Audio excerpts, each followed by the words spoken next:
Hello and welcome to GMI, the Guitar and Music Institute podcast. This is episode number 33.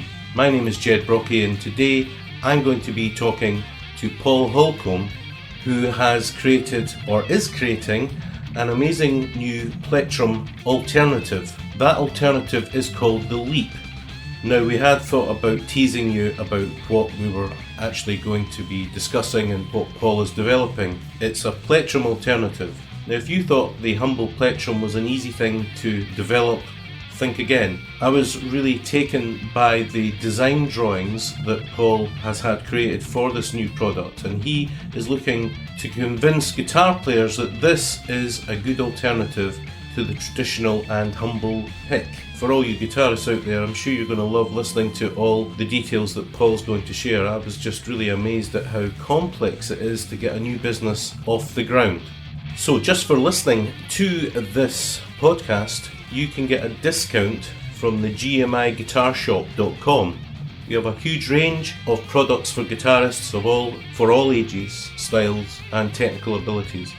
You'll get 15% off your entire order if you simply put in this code, capital G, capital M, capital I, 01.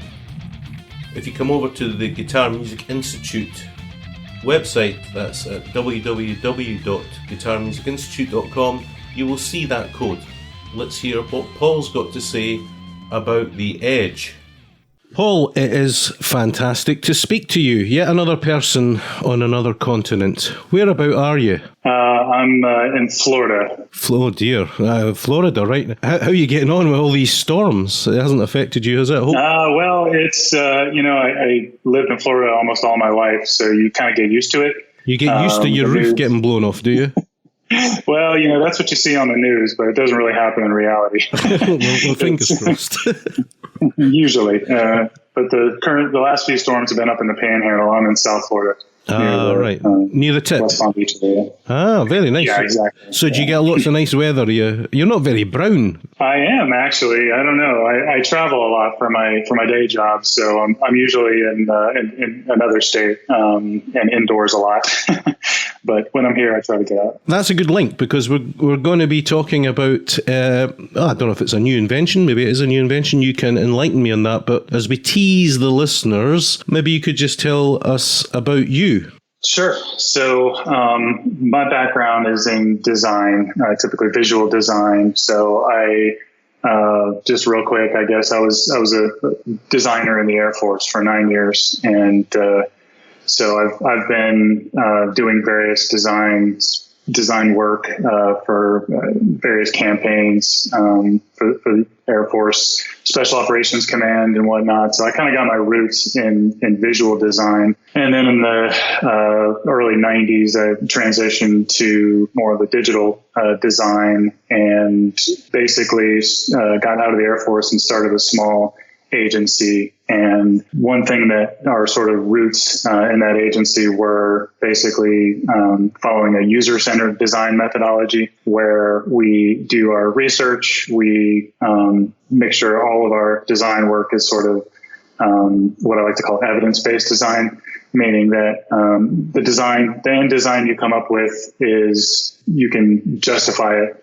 based on what you've learned along the way. So I've sort of transitioned from a traditional design to more of a digital usability and what they call UX, or user experience. So, and in that methodology, it's very sort of process based, where you do research and you test your hypotheses and you get feedback and you evolve the design over time based on that feedback. So I've sort of followed that design methodology, and I've also had one other physical product that I've worked on, project that I've worked on. I worked closely with engineers and product design folks a lot during that process. Actually, candidly, made a lot of mistakes during that venture that helped me kind of not make those same mistakes in this one. So, but anyways, essentially the same sort of design philosophy holds, where you have a hypothesis, test it, prototype it, learn, make changes, and And then, so two things. One, you basically give the customer what they want, based on what they say.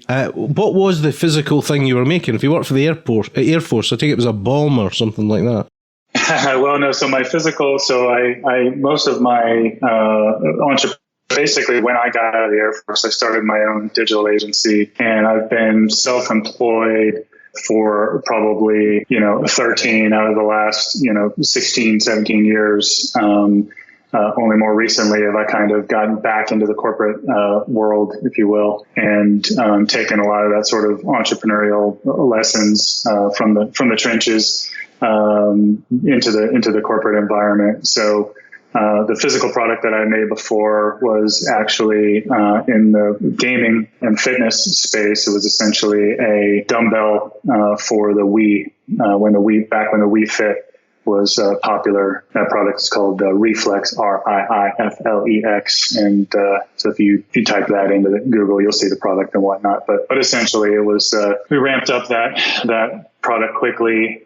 Had some early success, but made some miscalculations in judging the market, and whatnot. And we kind of overbuilt the product. It was a very expensive product to make, and in a space that everything was sort of a commodity. To some degree, I'm kind of in that same space again, where guitar picks are a commodity. You just let the cat out of the bag, but I guess yeah, but it doesn't matter, because if they're on the GMI website, they'll have seen what we're talking about anyway. But if they're listening to this from iTunes, maybe not. So how do you get from what you were doing to designing a replacement for the plectrum or guitar pick? Are you a guitarist yourself? Yeah, so let me take a couple steps back then, I guess. So I'm one of those guys that owned a guitar for most of their life, and it was a dust collector that just sat over there. I wish I could play it. So it spent most of the time in the closet or whatnot. I'd pick it up every once in a while and play the three chords that I knew. But really, it was always one of those things that I wanted to pick up, but I hadn't really gotten serious about learning. So 2 years ago, I decided to get serious about learning how to play the guitar, basically. And so I decided to make a commitment in time. And I had a handful of guitar picks that were essentially given to me at various sizes and thicknesses and whatnot. And one of the things I struggled with pretty much every pick that I would pick up and try to use was just being able to get a grip on it, if you will. So dealing with issues of slipping and feeling like I had to put a death grip on the pick to control it and keep it from popping out of my hands or slipping around. So probably a pretty common beginner challenge. So in any event, it actually affected my enthusiasm for learning the guitar at the time. But I started to seek out other ergonomic or grip friendly type picks and options. And so I struggled to find something that wasn't really gimmicky or very well executed. And having a little bit of product design experience, I felt pretty strongly that the standard guitar pick wasn't a very ergonomically friendly thing to hang on to. So I started experimenting, and the entrepreneurial side of me and the designer side of me started kind of going down this path of, as we talked about before, starting with research and hypothesis. The first thing I wanted to know was, is this a beginner issue? Does anybody else have this problem? Guitar pick slipping and whatnot. So I started talking to every guitar player that I knew, and some that I didn't. At the time, I was traveling for work. I was traveling to DC every week, and I would frequently bump into people busking in the streets or the metros. And I just go up to them and talk to them and ask them, tell them what I was trying to work on. And there was them. They were thinking, oh, here's a guy, a record executive. He's going to give me a multi-million-pound deal. Wrong. Right. Well, I at least gave them a very nice tip in the guitar case to basically justify stopping them and taking up some of their time. I will say that. But in any event, so I got the contact information, told them what I was working on, and then I had some early prototypes. So eventually, once you get sort of the 3D CAD modeling done, actually I started with just sketching. I was working with a guy to just create all kinds of crazy sketches. And if you watch the Kickstarter video, I've got some of those sketches in that video and some of this background story. So I just said, hey, maybe the guitar pick is one of those things that really just doesn't seem to have changed for decades. Maybe there's a reason. Maybe it doesn't need to. Or maybe there's some room to improve on the standard guitar pick, at least from a feel standpoint, from a playability. And so I created a prioritized list of things that I thought were important as we sort of identified all the different problems that guitar players could potentially have with picks. And on the top of the list, though, was just comfort and playability. So I felt like it was pointless to create anything that didn't feel great to use and wasn't actually useful to a guitar player with some experience and some skill. So that was the top of the list. And as I moved down the list, I had everything from being able to attach the guitar pick to your strings to, things that were like less important, but gosh, if I could do that, it would be cool. And, but one of the second things that came up on the list, was really, as I was talking to players, was that a lot of players tend to get very comfortable and competent with one pick. From a market standpoint, that's a market challenge to basically say, hey, how about something completely different? When you sort of built a level of capability and competency with one pick, why would you even want to try something else? Could I just interject there, Paul? First of all, I want to talk at some point about those designs that I've seen in your video, which are amazing, and the leap, as it's called, and you have to explain where the name came from. But I should also point out that in Scotland, a bog means a bog, but it also means a toilet. Oh, good. But anyway, moving swiftly on, it sort of looks like a quite space age between the leap looks like a flying saucer or one of those Chinese throwing stars. Thing that I think would have come right at the very top of the list, which you haven't mentioned, is the thing that we always lose our plectrums, and yet when I looked at the leap, I thought there was a hole, but it's not a hole, it's actually a black circle. Are you open? Is it a hole? It is a hole for attaching to your keyring, because I was trying to get in there, Yeah, no, yeah, absolutely, yeah. So you can, it's interesting that might not be clear from the videos. As you're mentioning that, I'm like, oh boy, I need to update the video or the site to make sure people understand there's a hole in the center, because that was a very sort of intentional evolution of the design. Okay, sorry, no, just to clarify, I saw the hole in the center, but I always thought of I immediately thought, I disregarded the hole in the centre because I thought it would be, I guess in my mind, difficult to get a key ring round that. And I thought the little black dot on one of the... I see what you're saying. Yeah. No, those are just markings. Right, those are markings. So one of the things that the design process is taught me is that simplicity is very difficult. Right. One of the things that have tried to evolve with this design is to basically come up with things that typically guitar picks, if you can color code something, that's great. There's a manufacturing reason why we couldn't color code each different side. But what I wanted to create was some kind of very simple icon that users could get used to, basically at a glance, understanding that the circle with the border, just the border, is the thinnest side. The black dot, if you will, is the thickest side, and then the side with the logo would be the medium side, if you will. After time, and this is just sort of one of the evolutions of talking with guitarists and experimenting or whatever, is that if we were to write, players aren't used to having three different thicknesses in one pick. So the other alternative would have been to write, 1.5 millimeters or whatever the actual thickness was on the pick. That's not at a glance something that you could easily sort of process and change size as much as an icon. So there's something else that strikes me as a player. I mean, I've played almost all my life now, the guitar. We do get accustomed. I remember I used to be addicted to the Gibson teardrop thick plectrums when I was younger. It took me a long time to get away from that. And the interesting thing was that if in that period of my life as a player, if I didn't have that Gibson teardrop, I felt I couldn't play as well, and I became very well, just not confident about what I was doing. Yeah, is it not the case that there's a real psychological bond, a sort of, players need specific type of things, not picks, not because they're actually that much better than anything else, but because they feel more comfortable and more creative and at home when they're actually using them. Absolutely. No, I would totally agree with that. And I should probably have mentioned already that I'm not saying that this product is for everybody, right?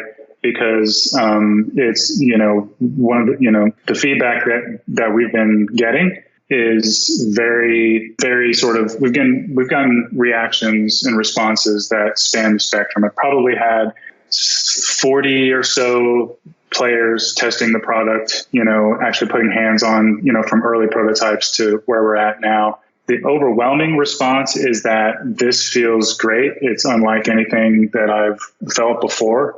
But candidly, there's those players that are not comfortable trying something different for various reasons. So yeah, there's not only that psychology, but there's just sort of the biomechanics of how, something that you've used and developed a certain, level of competency with, over time. It's not an easy jump to move to that. However, I think trying new things, and we've been sort of pitching this as another tool in your toolkit, if you will. It's not something that we're saying you're never, we're promising that everybody's going to love it and it's going to replace your everyday pick.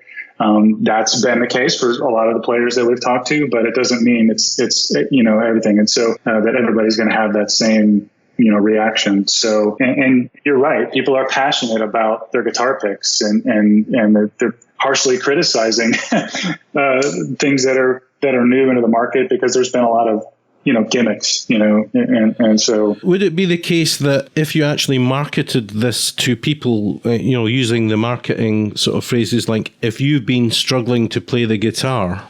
Right. So, just taking a step back. So I definitely value the beginner, intermediate market. And cause that's sort of where, that's where I fall into. I'm a product developer. I'm not a professional musician. However, from the very get-go, one of the things that was sort of my main priorities in developing this product was that I wanted to create something that a professional guitarist, a professional musician would use. That's why most of the majority of the testing group that we've used, and the ones that you'll see videos of on our, social media channels and whatnot are professional, highly competent musicians. And I think that it's one of those things that if you try it, it's going to feel very different, but it might be something that you realize that I can definitely see a scenario where, I might want to bring this into the studio when I want to have, different options for different, tone and sound. And I like the way it feels, or, it's its own thing. I'm not pitching it as the thing that's going to replace for a seasoned veteran player. And candidly, I'll tell you the research right now. I'll tell you the target demographic as far as from a positive response tends to skew younger. When I say younger, okay, I'm 49 years old. To me, it's basically 40 to however long, regardless of how capable or competent. But it's also there's sort of an element of attitude of just trying, a willingness to try something different, right? Because I think that even players that have developed a comfort and competency with let's say you're using a jazz pick now and you're barely used to having a very small size, pick in your hands. We've got a lot of those players as part of the testing group, and they've been, the reaction has been positive. You see, the seasoned players, have they said that they would move over to the Leap in preference to using a plectrum or pick?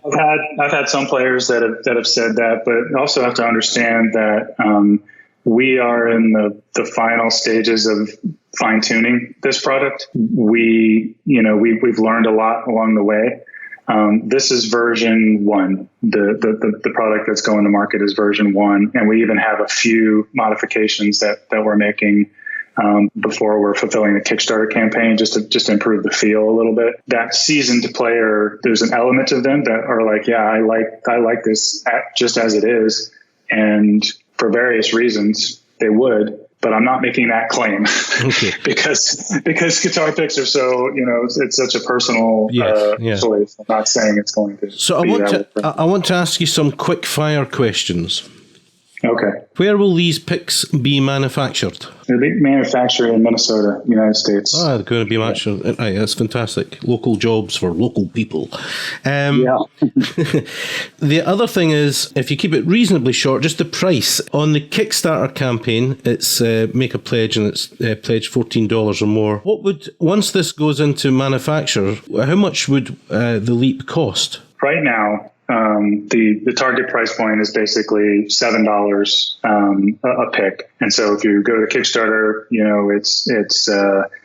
we have it. We don't have you can't just buy one, basically. A lot of it has to do with just I'm a small startup, and it's just from a management logistical standpoint, plus just sort of testing the market, market response. Two for $14 is kind of the entry point. Okay, well, but how is that going to fare? I mean, how much does a pick cost in America? Well, it depends. And so it depends on the level of, I would say they range from free all the way to, probably the higher end. If you're just talking about a traditional pick, you could probably have some prime tone picks for, I don't know, $4, $5, or maybe, $8 for a pack of 3 or something like that. So you're aiming at that higher end of the market, the more connoisseur, to be honest. Yeah, we're trying to stay high end. I'm trying to make sure that I want to create a high quality, very well thought out product that is not a commodity. Guitar picks are a commodity. We're creating something different. My goal is to just be dedicated to creating very high-end, high-quality, well-tested products that essentially people are passionate about. Paul, how are you going to actually convince people to part with that extra money? Are you going to make any, not guarantees, but if you use this pick, you can expect X from your technique? I mean, are you going to make any claims? No, I mean, so my approach to marketing is that I'm not making any claims. Is that basically I'm going to allow the players themselves. Look, we live in a world, a digital world, where if you claim X but reality is Y, you're going to be exposed. The market is going to decide the level of quality of your product, whether they like it or not, right? And so I'm the process, the design process that I've undergone, and before I've been making, it's a large investment overall, but before I essentially pull the trigger on tooling and manufacturing, I wanted to know that, is this product worth it? Is there a large enough percentage of the players that are that have seen the product, that have held it and played with it, that believe in the value? They're the ones that are going to be making the claims. And once people actually get the product in hand, they're going to either make videos or put their ratings on Amazon or whatever. The product's going to be what it's going to be. And I'm not making any claims. And so if $7 is a too large of an investment, a risk, to somebody to take on, to try something new, then I wouldn't want them to do that. Right. Because it's not, again, it's, guitar picks are, something I realize it's a very sort of personal, especially if you're an experienced player. It's something that you've developed almost a relationship with, because it's connecting you, the player, to the instrument. I understand that. So I'm not trying to promise everybody if they buy this pick that they're going to be, throwing their other picks in the garbage and never going to go back. Well, one thing that just looking at the picture, one thing that I noticed, the sort of, so it's almost like 3 picks in one, and I want to just discuss that quickly. Sure. But I also noticed that the hole in the middle of the pick, the guy who's holding it, I don't know if it's you, but the finger's almost going inside that hole there in the center of the pick. And I guess in a way, when the thumb goes on it, both sides of that flesh connect, and you actually feel the pick is more part of you than a traditional pick. Was that a bit too way out?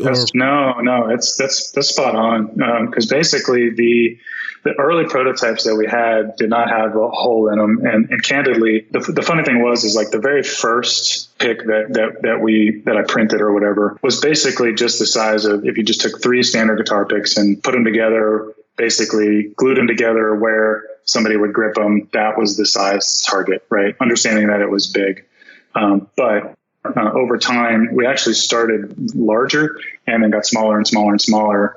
And the hole actually came about because it just felt like the size of the pick, we were losing that connectivity and that feel that you get when you choke up on a pick, or basically when you get really close to the strings.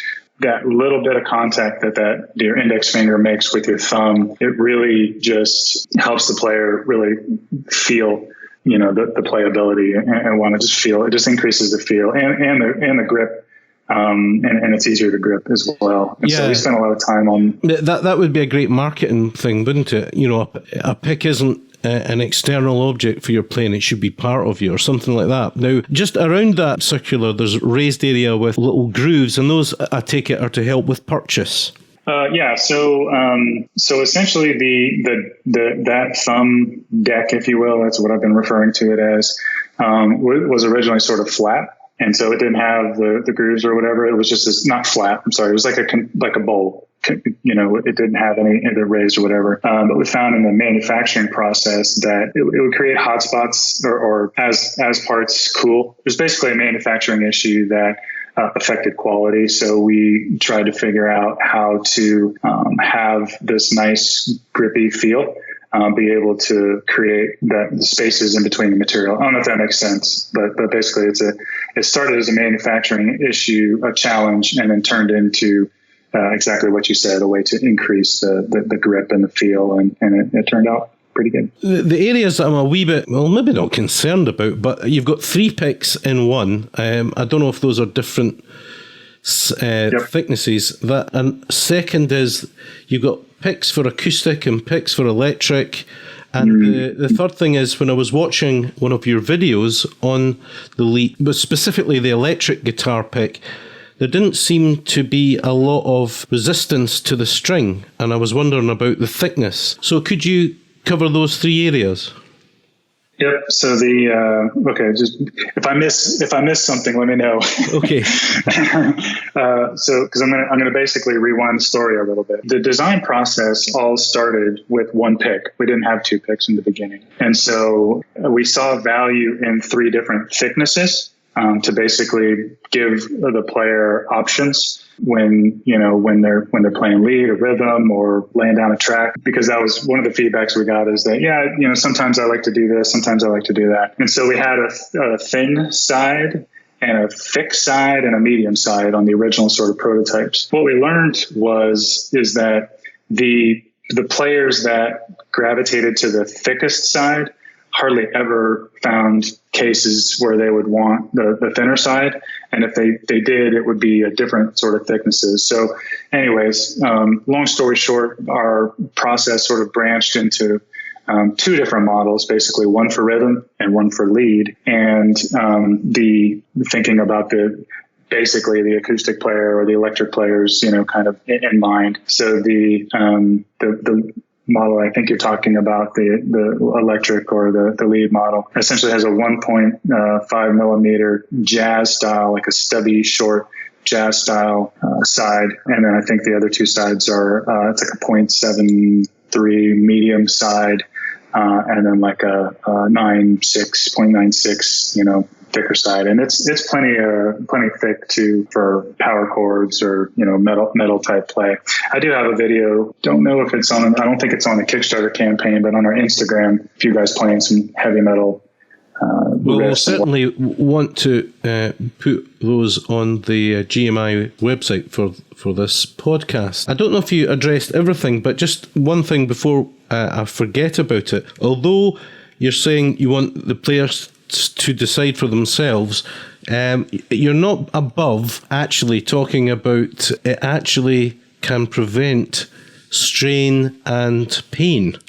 Do you want to talk about that? Sure. I mean, again, how much, well, let's put it this way. How much research has been done in terms of players having aches and pains because of plectrums and not due to the fact that they're holding the guitar on the left hand if they're right-handed wrong? Just let me know if this doesn't answer your question, because essentially all of the evidence, if you will, or research, is essentially just with the testing group that we've worked with, right? Any claim that's been made has been just from the findings of testing, basically, right? So I haven't gone out and there's some ergonomic society and thing that I think we could pay like $5,000 to have the product tested and validated, that there's a sort of quantify the exact levels of improved grip and whatnot, but essentially I'm treading lightly on that claim, but it just says that traditional picks require more tension to control and can cause strain in the base of the thumb. Right. I mean, that's, essentially, I should probably find a specific reference, a specific article or something, but essentially it's just sort of like, I don't want to call it ergonomics 101. I can't really think of, something to say, but basically if you're holding something thin in between your fingers, as opposed to as you increase the thickness alone, so that alone, increasing the thickness alone, improves, your ability to grip on something. I think everybody sort of intuitively can imagine that. And then you can also imagine that if you create a contour that was designed to accommodate your thumb and index finger, that added sort of form, if you will. You don't have to grip the pick as hard in order to get the same level of control as you would if you had just sort of a flat pick. Does that make any sense? Yeah, it does. And actually, when I'm thinking about it, who does the diagrams? Do you do those, Paul? Because the diagrams, I'm looking at that conventional pick diagram and I'm worried that after all these years, my hand's going to fall off because it looks amazing with the red. But it also reminds me of what really drew me into this product, the Leap product, because you have some incredible diagrams and drawings that look amazing. They really do sell the whole idea. Is that you that does them, or do you get an outside artist to do them? Having a design background, I know enough to know that there's different people that I need to bring in with different competencies. So those specific illustrations, and I have some more that will surface in the future. But yeah, those illustrations, the hand illustration that you're referring to, was done by the same person that did the sketch concept. I thought so. You could see that there was thematically it was very similar, and what an amazing artist, I've got to say. His name is Joven. He has a half-second cameo appearance in the video too when I talk about the design team. So if you see somebody named Joven Santos in there, that he's the gentleman that did that. Right. Okay, so let's just talk a little about the Kickstarter campaign. So we're currently undertaking this podcast in the middle of October 2018, and there's 18 days to go. Now, you have a goal set. It's in UK sterling on my side of the pond of £3,800, and you're currently standing at £2,187 with 18 days to go and 127 backers. Now, if you don't get all the money, will you still go ahead with the Leap? Yeah, so great question. So the short answer is yes. Basically, the Kickstarter was really kind of a market validation point in the process to make sure that all of these testers, that we've been working with we're getting very positive results. We've asked them to be honest, because we want to make the product better, and I feel like that they have been. But they got the product for free, right? Okay. The next question is, are people willing to actually pay, for this product? And is there enough? Does the concept, from a business standpoint, creating a premium product in a commodity market, is that something that the market is going to respond positively to? So that was the primary objective of the Kickstarter campaign. And so, I think that resounding feedback that we've been given is yes. Understanding it's not for everybody, but people have actually, put money towards supporting this as an effort with very little marketing muscle, put behind it. Paul, how far would you say you are towards, as a percentage, actually finalising the design? And before I forget, of course, will it be available in other colours? Because I just don't like the white, I've got to be honest. That's great. So this is where we're at right now. So I've essentially, I've purchased the tools. So we've tooled up and did a test run, if you will. We tested two materials. We tested Delrin, which is your standard like Tortex type pick, and then we tested nylon as two materials during that run. We only manufactured, I think, a total of 50 units. We are going to make a few modifications to that mold, minor modifications to that mold. That's probably going to be done within the next 2 to 3 weeks. Just takes a little time to actually execute that. We're trying to make some decisions about adding a little bit of surface texture to the index finger side and whatnot. As far as colors go, and so the material is going to be nylon. That's pretty much decided. We've had a lot of questions about colors. The reason that they're white right now is because we just haven't made a decision. And the only feedback that we've got regarding colors is that if I somehow, not even drop it, but if I'm looking for my pick during a gig and I haven't attached it to the guitar, I want to be able to see it, so it's white right now just because it's a blank slate. So what the plan for colors is basically in the next week or so, I want to create a survey of some kind that we'll get out to our current backers and probably push out through the social media channels to find out, what colors are people looking for, they want. Just let it be a community effort. Mm-hmm. So you make them, you will be creating them yourself, Paul? Well, I'm manufacturing the product through a third-party manufacturer in the United States. Have you considered, once you get all your findings, all the market research, once the product's out there, are you considering licensing this out to another good Scotsman, one of the biggest companies in the world, Jim Dunlop? Have you heard of Jim Dunlop? I think I've heard that name. I'm not really sure why. Jim Dunlop is one of the biggest manufacturers of everything. You're just joking. Kidding. All right, okay. Right, okay. Well, apparently, I only found this out a few years ago. He comes from Scotland. So, oh, really? That I didn't know. Yeah, I just wondered, would you be interested in licensing this out to a major player? So the first thing, I'll answer that question by actually using it as a dovetail to talk about the company. And so the short answer to your question is, in business, when you create a business, sort of everything is on the table, right? So I don't want to say no, yes or no right now because Jim Dunlop hasn't called yet, right? I haven't had that conversation. He might listen to this podcast. You never know. He might. The NAMM, I'm familiar with NAMM. That trade show is happening in January, and I have plans to go to that trade show. Right now, one thing I've learned, I've had lots of entrepreneurial experience, and one thing that I've learned is you don't start a business with the idea that you're going to sell it, even if that's your goal.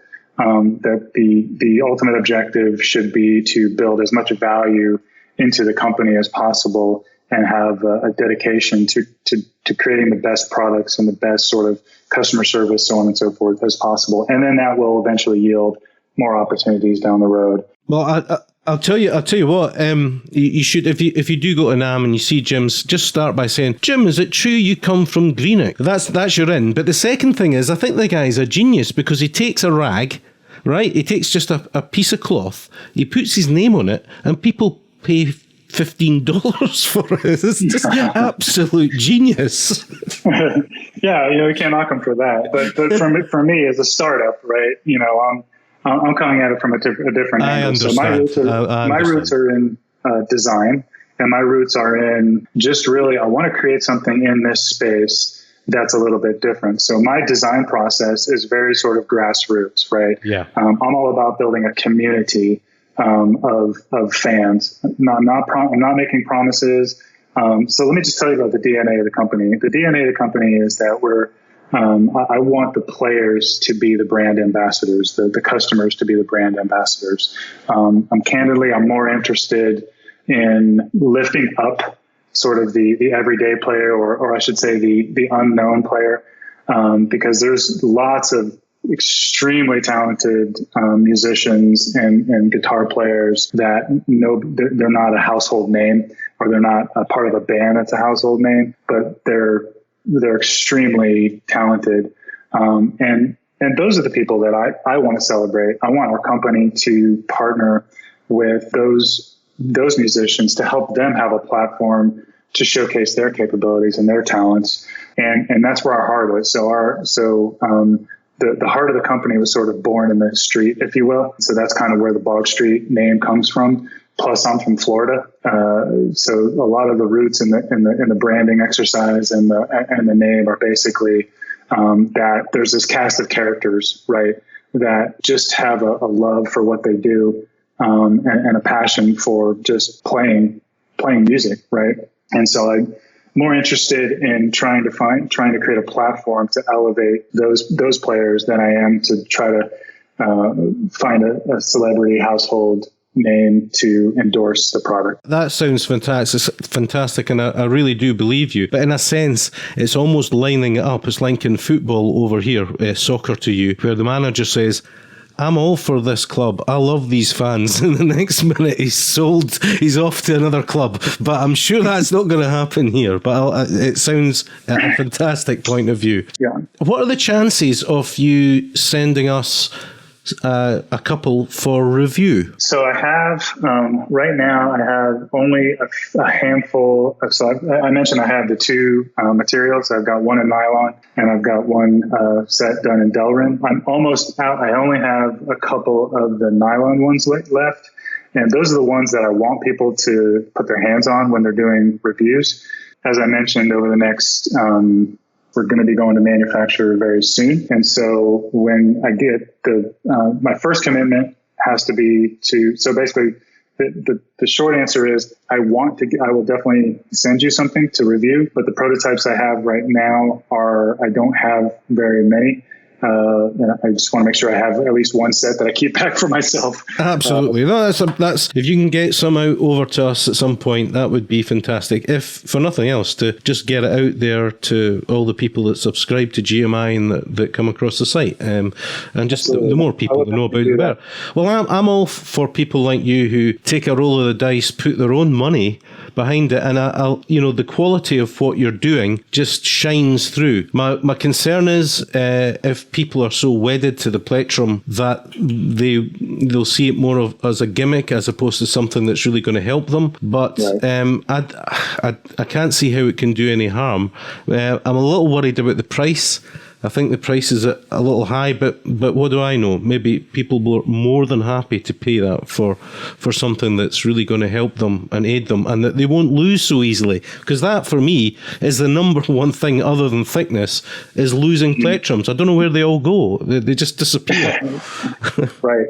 No, that was definitely on the list that I talked about earlier of priorities. I mentioned about attaching to the guitar, or that maps back to the core problem of where do they go? And so if you're going to pay $7 for a pick, you certainly don't want it to vanish with the other picks wherever they end up going. So I understand, and time will tell. I believe in the product. I wouldn't have invested so much of my own money in a gimmick. That would have been pointless to me, and sort of the opposite of what I'm all about from being a user-centered design person, which is essentially rooted in empathy for the end user. But if you can make a pick like this, right, that can really help people, and it kind of does disappear, that's a unique selling feature. Yeah, I don't want them to disappear. I want them to eventually maybe I have a side wear out or something like that. Yeah, how long do they last? I don't know. They're durable. I would say they're going to wear like a typical a pick would, depending on. So if you're somebody that you're going through a pick every month, it's probably not going to wear that much differently. If you're going through a pick a month, you're probably mad. You're probably So I would imagine they would last a while, but the quality is going to be in parity with anything else that's on the market. Well, the funny thing is, if anyone listening to this podcast who isn't a guitar player, they absolutely won't get what we're talking about. But as a musician, it is true. We talk about strings, the type of strings we use, and the plectrums we use an awful lot. So I've absolutely thoroughly enjoyed this interview. It's been a real pleasure talking with you, Paul, and I hope you keep in touch and give us updates on what's happening with the Leap. Is there anything that I haven't really covered? No, I think it's been good, and thank you for having me on. It's been really enjoyable for me, and you're asking really really great questions, and hopefully I've given you and your audience the good answers and honest answers. They've been honest, I can at least say that. And I'll definitely get a prototype out to you. I'll get something out to you as soon as I can to put your hands on. So that's brilliant, Paul. Thanks very much for taking the time to speak to GMI today. Bye for now. Well, how did you find that, folks? I found it a fascinating insight into the actual creation of a new product.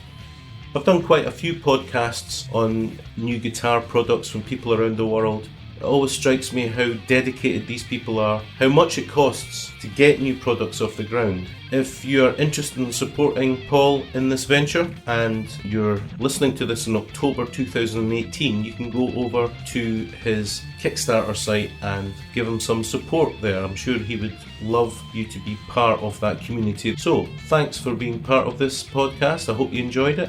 And I look forward to being back with you very soon in the near future. My name's Jed Brockey. Thanks for listening. Bye.